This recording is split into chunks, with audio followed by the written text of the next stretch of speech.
सातारा जिल्ह्यामध्ये प्रामुख्याने 4 नद्यांची खोरे आढळतात। सातारच्या उत्तरेकडील सर्व प्रदेश नीरा नदीच्या खोऱ्याने व्यापला आहे, तर आग्नेयेकडील प्रदेश मानगंगा नदीने व्यापलेला आहे आणि दक्षिणेला येरळा आणि कृष्णा या 2 महत्त्वाच्या नद्यांची खोरे आहेत। या व्हिडिओमध्ये आपण कृष्णा नदीबद्दल माहिती घेणार आहोत। कृष्णा नदीची एकूण लांबी 1280 किलोमीटर इतकी आहे आणि या नदीचे एकूण पाणलोट क्षेत्र 2,43,610 चौरस किलोमीटर इतके भरते। कृष्णा नदीचे महाराष्ट्रातील खोरे सुमारे 24,682 चौरस किलोमीटर इतके पसरलेले आहे।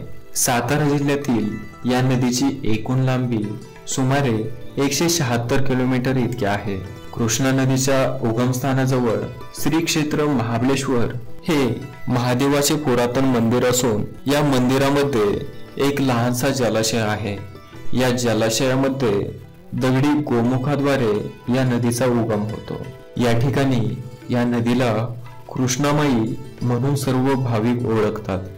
या उगमस्थानापासून ही नदी वाईपर्यंत वाहत जाते आणि नंतर पाचवडच्या दक्षिणेस सुमारे 3 किलोमीटर अंतरावर या नदीला उजवीकडून कुडाळे नदी येऊन मिळते। या संगमानंतर कृष्णा नदीला साताऱ्याच्या पश्चिमेकडे सुमारे 5 किलोमीटर अंतरावर माहुली या ठिकाणी वेण्णा नदी येऊन मिळते। माहुली हे संगमस्थान अतिशय पवित्र समजले जाते। कोरेगाव तालुक्यातच कृष्णा नदीला वसना नदी सुद्धा येऊन मिळते। कृष्णा आणि वसना नद्यांचा संगम मंगळापूरच्या पूर्वेस सुमारे 1.5 किलोमीटर अंतरावर झाला आहे। कोरेगाव तालुक्यानंतर कराड तालुक्यामध्ये कृष्णा नदीला पश्चिमेकडून तारळी नदी आणि उत्तरेकडून माण नदी मिळते। हा संगम उमरज जवळ आहे। उमरज पासून पुढे 16 किलोमीटर लांब वाहत गेल्यानंतर कराड जवळ या नदीला पश्चिमेकडून कोयना नदी येऊन मिळते। प्रीती संगम या ठिकाणी कृष्णा आणि कोयना नद्यांचा संगम आहे। कराड पासून 50 किलोमीटर नदी वाहत जाऊन पुढे सांगली जिल्ह्यामध्ये प्रवेश करते। कृष्णा नदीचा जलवाहतुकीसाठी वापर केला जात नाही। कृष्णा नदीच्या खडकाळ पात्रामुळे आणि गतिमान प्रवाहामुळे कृष्णा नदीचा जलवाहतुकीसाठी वापर केला जात नाही। कृष्णा नदीच्या खडकाळ पात्रामुळे आणि गतिमान प्रवाहामुळे कृष्णा नदीचा तळभाग काही ठिकाणी खडकाळ तर काही ठिकाणी वालुकामय आहे। या नदीवर वाई तालुक्यातील धोम गावाजवळ धरण बांधले आहे।